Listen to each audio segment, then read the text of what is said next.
नमस्कार दोस्तों, स्वागत है आपका ओनली स्टडी 101 के प्लेटफॉर्म पे। दोस्तों आज जो है इलेक्टोरल बॉन्ड बहुत चर्चा में है, तो आइए समझते हैं इस वीडियो में कि इलेक्टोरल बॉन्ड क्या होते हैं, इसकी क्या वैधानिकता है एवं सुप्रीम कोर्ट ने इलेक्टोरल बॉन्ड्स पे आज क्या निर्णय दिया है, तो इसको भी हम जानेंगे। तो देखिए, इलेक्टोरल बॉन्ड क्या होते हैं। तो केंद्र सरकार ने 2017 में इलेक्टोरल बॉन्ड स्कीम को पेश करके 29 जनवरी 18 को कानूनी रूप से लागू किया था। कब इसको लागू किया है केंद्र सरकार ने? 2017 में, और इसको 29 जनवरी 2018 को कानूनी जामा पहनाया गया। ये स्कीम राजनीतिक दलों को चंदा देने का एक वित्तीय जरिया है। यानी ये जो इलेक्टोरल बॉन्ड स्कीम है, ये क्या है? ये राजनीतिक दलों को चंदा देने का एक जरिया है, एक माध्यम है, मीडियम है। इस स्कीम के तहत भारत की कोई भी कंपनी या नागरिक भारतीय स्टेट बैंक की चुनिंदा शाखाओं में जाकर के इलेक्टोरल बॉन्ड खरीद सकता है। कहाँ से खरीद सकता है? भारतीय स्टेट बैंक की चुनिंदा शाखाओं से। मतलब हर शाखा पे नहीं मिलेगा, लेकिन कुछ शाखाएं हैं जहां से आपको इलेक्टोरल बॉन्ड मिल जाएंगे। तो कोई व्यक्ति जो भारत का नागरिक है वो जा करके स्टेट बैंक की शाखाओं से जो है इलेक्टोरल बॉन्ड को खरीद सकता है। इन बॉन्ड्स को 1,000 रुपये, 10,000 रुपये या 1 लाख रुपये, 10 लाख रुपए और या 1 करोड़ रुपए में खरीदा जा सकता है। मीन्स इसकी जो शुरुआती कीमत है वो 1,000 रुपये के गुणक में स्टार्ट होगी, या 10,000 रुपये के गुणक में, 1 लाख रुपए के गुणक में, 10 लाख रुपए के, या 1 करोड़ में खरीदा जा सकता है। इन बॉन्ड की अवधि जो है मात्र दिनों की, मात्र 15 दिनों की होती है। यानी ये जो इलेक्ट्रॉल बॉन्ड आप खरीदेंगे, इसकी अवधि जो है, इसकी वैलिडिटी जो है 15 दिन की होती है। इन पर खरीदने वाले का नाम नहीं होता। इन्हें गुमनाम ढंग से अपनी पसंद की पार्टी को दान किया जा सकता है। यानी ये जो खरीदता है, खरीदार व्यक्ति का इस पे नाम नहीं होगा, और कोई व्यक्ति खरीद करके जो है, क्या नाम है, अपने ब्लैक मनी से, और इनको जो है किसी भी पार्टी को चंदा या दान दे सकता है, या किसी को भी दान दे सकता है। नेक्स्ट देखते हैं, इलेक्ट्रॉन बॉन्ड का विरोध क्यों हुआ। क्योंकि इसका विरोध क्यों हुआ है, तो इसको समझते हैं। तो अभी तक का आपने समझा कि इलेक्ट्रल बॉन्ड क्या है, कौन इसे खरीद सकता है, केंद्र सरकार ने कब इसको जारी किया। अब समझते हैं इलेक्ट्रल बॉन्ड का विरोध क्यों हो रहा है। इलेक्ट्रल बॉन्ड योजना का विरोध करने वालों की ओर से कहा गया कि ये स्कीम एक नागरिक के जानने के अधिकार का उल्लंघन करती है। क्या कहा गया? कि यह स्कीम नागरिक के जानने के अधिकार का उल्लंघन करती है। मीन्स अगर कोई व्यक्ति इलेक्ट्रल बॉन्ड खरीद रहा है तो उसके नाम को गुप्त रखा जा रहा है। ऐसे कंडीशंस में क्या हो गया? व्यक्ति के जानने के अधिकार का उल्लंघन हो गया। बॉन्ड्स को खरीदने वाले के नाम गुप्त रहने की वजह से इस स्कीम में पारदर्शिता की कमी से जुड़ी चिंताएं जताई गई। क्या चिंता जताई गई भाई?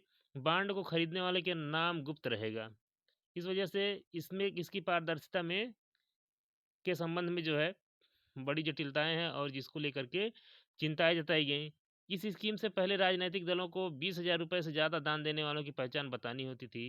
यानी ये इलेक्ट्रल बॉन्ड जब नहीं था, तो उस समय जो है अगर कोई व्यक्ति जो है 20,000 से अधिक एक मुश्त राजनीतिक पार्टियों को दान देता था, तो उसे अपनी पहचान बतानी होती थी, मतलब अपनी आइडेंटिटी बतानी होती थी। बट जब से ये स्कीम आ गया है इलेक्ट्रल बॉन्ड का 2017 से, 2018 के बाद से, तो फिर जो है व्यक्ति बिना नाम बताए करोड़ों रुपए चंदा जो है पार्टी को दे सकता है। नहीं, उसकी पहचान, आइडेंटिटी गुप्त रहेगी। ऐसे कंडीशंस में जो है ब्लैक मनी को लोग जो है पार्टियों को दे करके जो है अपने आप को जो है बचा सकते हैं। इस स्कीम को असंवैधानिक बताते हुए सुप्रीम कोर्ट में याचिकाएं दायर की गई। यानी ये जो है इसी आधार पे असंवैधानिक था, और इसको जो इसके लिए सुप्रीम कोर्ट में याचिकाएं दायर की गई। बड़े व्यवसायिक घरानों की ओर से इस स्कीम के जरिए दिए जाने वाले चंदे को स्वतंत्र और निष्पक्ष चुनाव के खिलाफ बताया गया।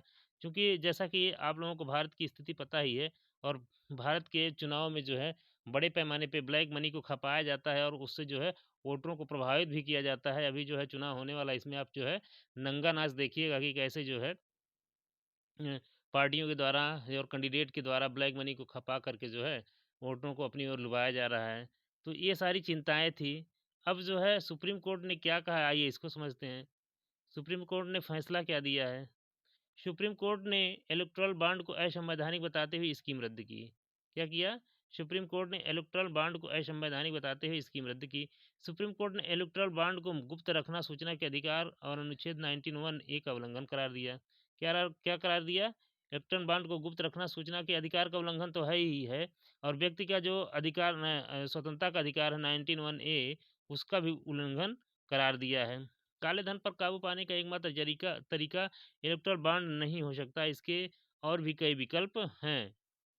सुप्रीम कोर्ट ने अपने निर्णय में ये बताया कि जो है काले धन पर काबू पाने का एकमात्र तरीका इलेक्टोरल बॉन्ड ही नहीं हो सकता, इसके और भी बहुत सारे विकल्प हैं। भारतीय स्टेट बैंक को राजनीतिक पार्टियों को मिले इलेक्टोरल बॉन्ड की जानकारी देने का निर्देश दिया गया। यानी भारतीय स्टेट बैंक को जो है ये बताया गया है या ये निर्णय में कहा गया है कि किस पार्टी को कितना इलेक्टोरल बॉन्ड्स मिला है, इसकी जानकारी को सार्वजनिक किया जाए। भारतीय स्टेट बैंक भारतीय चुनाव आयोग को इस बारे में जानकारी उपलब्ध कराएगा।